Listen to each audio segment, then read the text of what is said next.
Hello, my name is Jing, and I'm a severe traumatic brain injury survivor.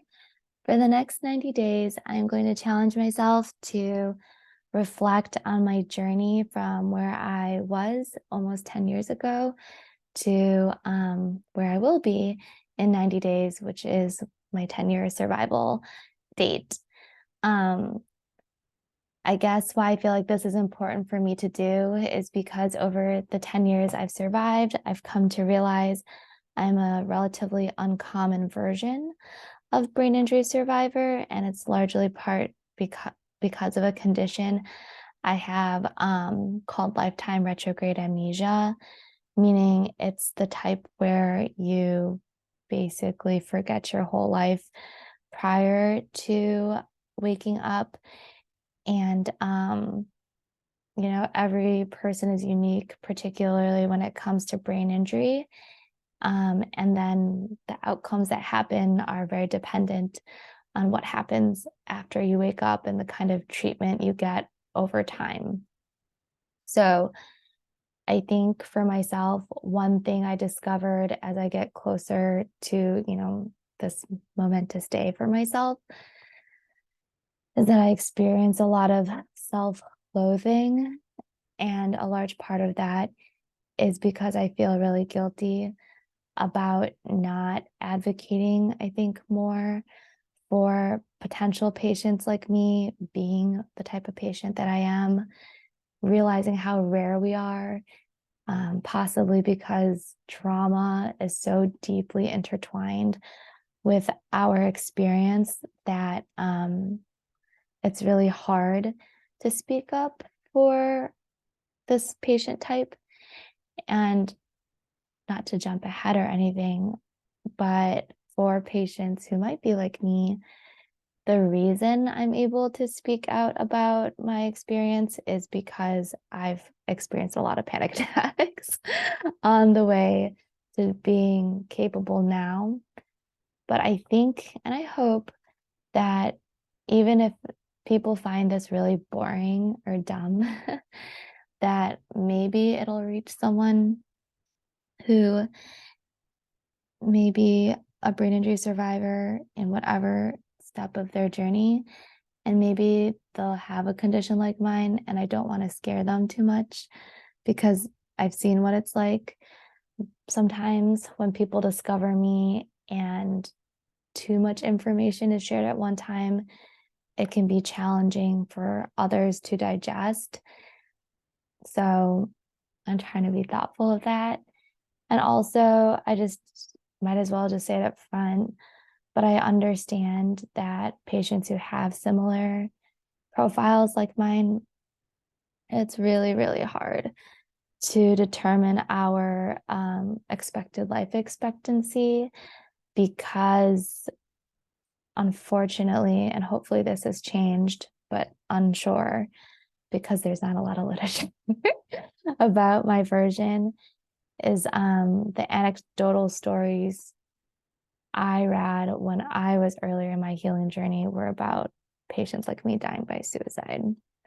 So I know that term is a big no-no in a lot of, I guess, people who don't experience chronic pain or trauma or a lot of the mental health conditions that align with suffering. But maybe it will be reassuring for you to hear that that in brain injury communities, it's very normative. And depending on how comfortable you are with that concept, it can even possibly be humorous for you in the future. And I don't really need to apologize for this, but I know my voice is kind of low and it's kind of tired. But I guess as you get to know me, another challenge I have is I actually only have one functioning vocal cord. So I can lose my voice pretty easily, but also my natural tone of voice, if I had a choice, would probably be more like this. It would be quieter and just using not a lot of effort. And it probably sounds more like a kid voice, right? Because it takes less energy. but I'm not gonna talk in my little voice. I'll try to speak in this voice. Yeah. But I don't want to just ramble on forever. I mean, I know there's probably just like who are you? What's going on? Why what is the direction of this conversation, or I guess admission or vlog, whatever? Um, well, you can look up a bit of background information if you like at themindreset.com. I actually documented and wrote down and blogged some of my experience, and I haven't came back to it in recent years because I actually work in healthcare and I was quite busy during the pandemic. And even today, I didn't feel very motivated to record this session because, I mean, I'm tired. I had a very productive day. It was an amazing day, but it was long, and now it's like 10:15 p.m. where I am. So it really is me doing like a last ditch effort, I suppose.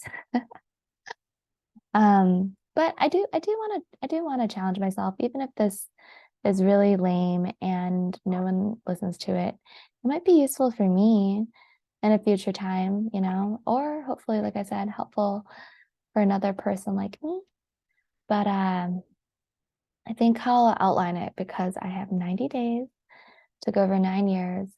Try to do 1 year every 10 days and split it up, which is wild. That's not a lot of time to break up stuff, but I guess I'll try to outline like the highlights of that year.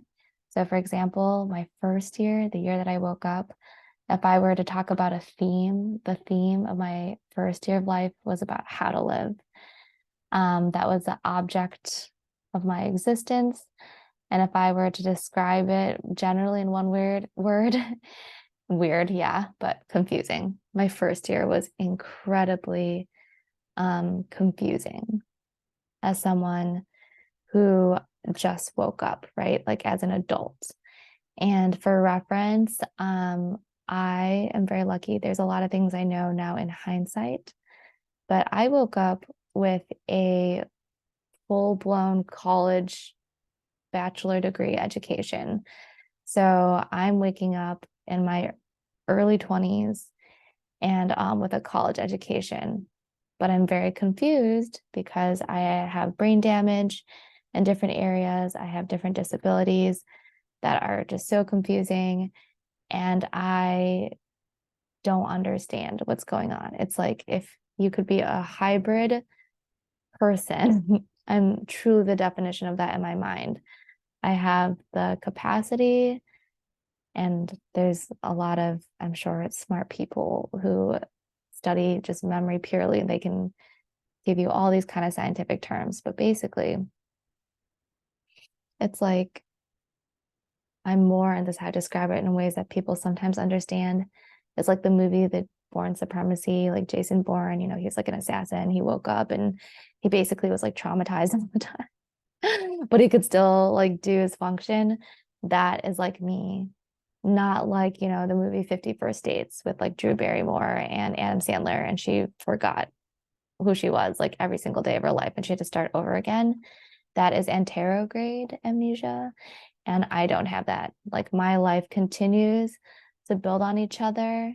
Like every day builds on itself. But as I encounter things in my current lifetime, like it's like all my memories are behind a curtain and they can come out as I encounter them in this lifetime. So, a recent example of that, even like almost 10 years out, I remember I was over at my friend's place a couple weekends ago, and he was asking me what game I wanted to play. And one of those games was the game Set. And I completely forgot about that game. Like I didn't even know it existed until he talked about it. And I'm like, wait a second, I know that game, or I knew that game. And I think I played it sometime in like middle school or elementary school. I literally have no idea. If I really badly wanted to try, I could like dig for that memory, but I don't think it's like important enough for me to want to dig for it. so I won't. But basically, people have asked me this before, if it's like deja vu, and it is. That's kind of exactly what it's like. It's like when I do things, I either know it or I don't know it, or it seems familiar or not. So you can't fool me into thinking that something has happened if it doesn't, because it's just like, if it never happened, I can't make it happen.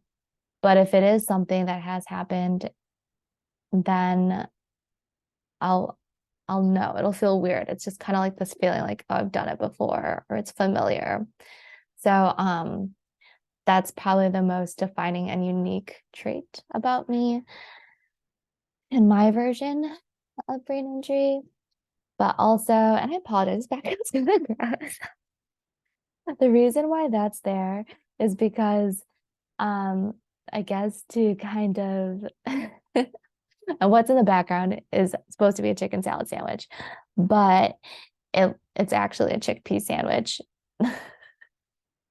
Because I was trying to look for a chicken salad sandwich picture online from a hospital, and they all look too good.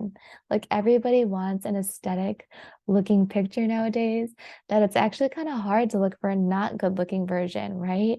Like, a hospital chicken salad sandwich does not look amazing. And why do I even care about this stinking sandwich? Is because actually it was my first meal that I remember. It was the first meal that I had in the hospital when I woke up, which, that is so gnarly. Just that whole experience of just waking up and being tethered to an IV pole, not being able to really like understand what's going on, like maybe kind of being able to walk, but being unstable because I'm right-sided, brain injury damage, and I had damage to my ear, that area, our vestibular system, which helps you balance. My ear is completely clogged with blood. So I was deaf at one point. And the sandwich actually helped me learn that I was a non-smeller, which later was confirmed by an ENT specialist that my olfactory nerves were severed. So I couldn't smell. And because I couldn't smell, I didn't really have flavor, and therefore I didn't salivate. And so my relationship with food was really strange, because everything tasted like truly nothing. Um, and so, yeah, I think I remember thinking, oh, wow, like, I knew that hospital food tastes pretty bad, but I didn't realize it was flavorless. But when like the cranberry juice also tasted like nothing, it became like a kind of scary realization, I guess, that I don't have flavor. And I was so close still to my past life version that I think I was aware. To be aware that you're missing out on something in life, it's kind of like that question, like, would you rather be someone who's born blind, or would you rather become blind in your life after being fully able to see? So, like, to know what life is like beforehand. And so it was a pretty crazy time. So I was a non-smeller. I didn't have a good memory. And actually, your smell is tied to memory. So this kind of explains why my memory also was not very accessible to me. But then I also come to learn, and this isn't until later, like maybe like 3 months or 4 months or 5 months out. But I'll just say it now, and I can talk about it more in depth later if you care. But as I was a non-feeling person too, I was like emotionally blind.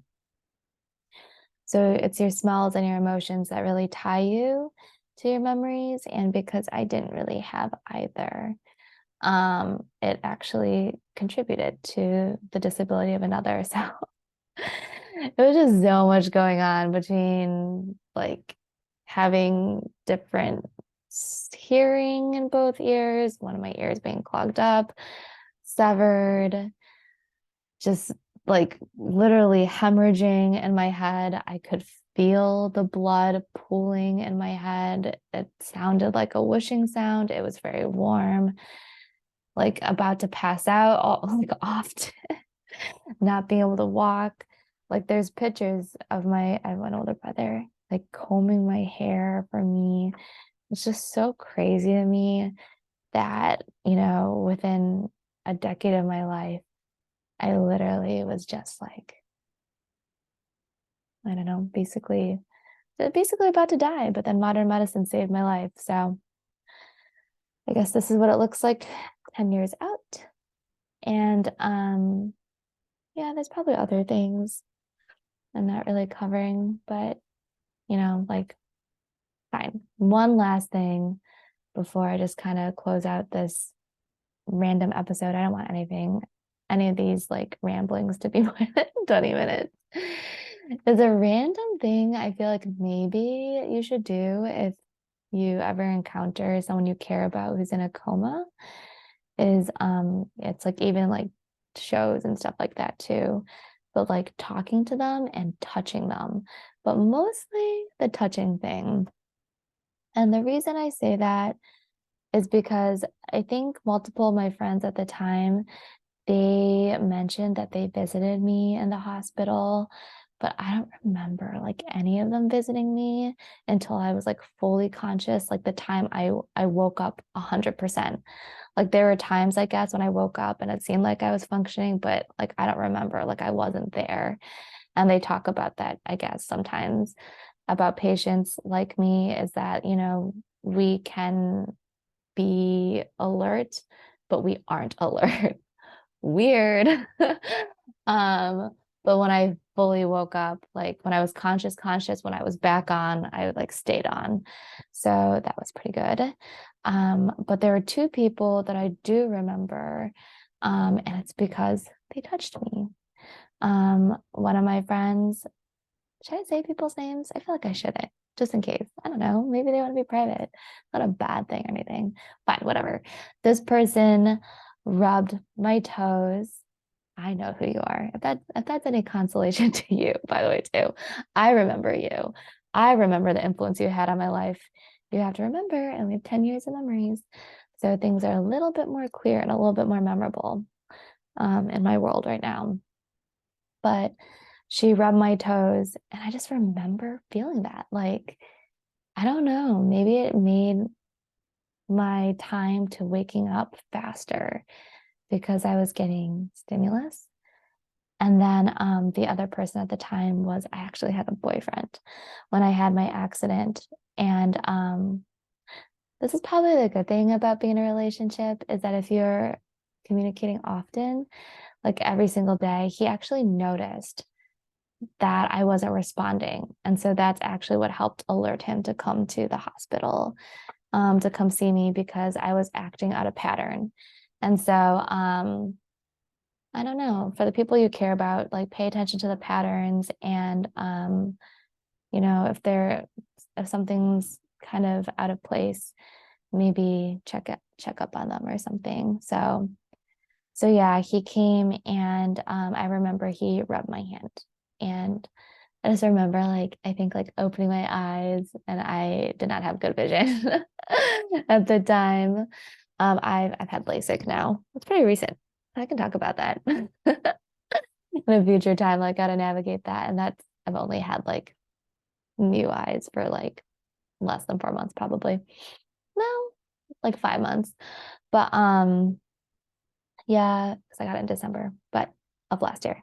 But yeah, I remember that. So oops, I think this is gonna go over the 20 because I guess one last thing I would just like to end this with is besides I guess those little tidbits and a little information about me is I just want to encourage you wherever you are picking up listening to this random rambling, which hopefully I will get better.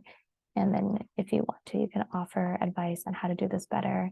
But my goal isn't to be entertaining or volume. I guess my goal is just to share with you a little bit more about a unique patient case and also just learn to be more comfortable with myself and ultimately to give encouragement to people with this condition.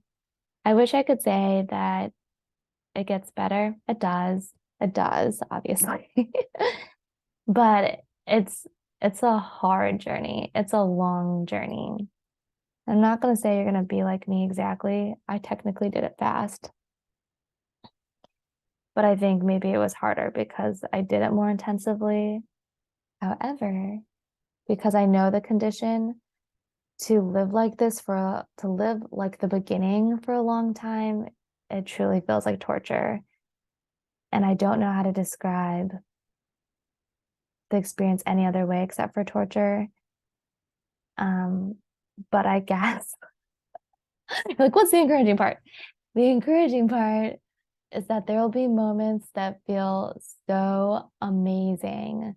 In those moments of torture, that I almost feel like the amazing moments feel so much more real and so much more incredible because you have the counter side, right?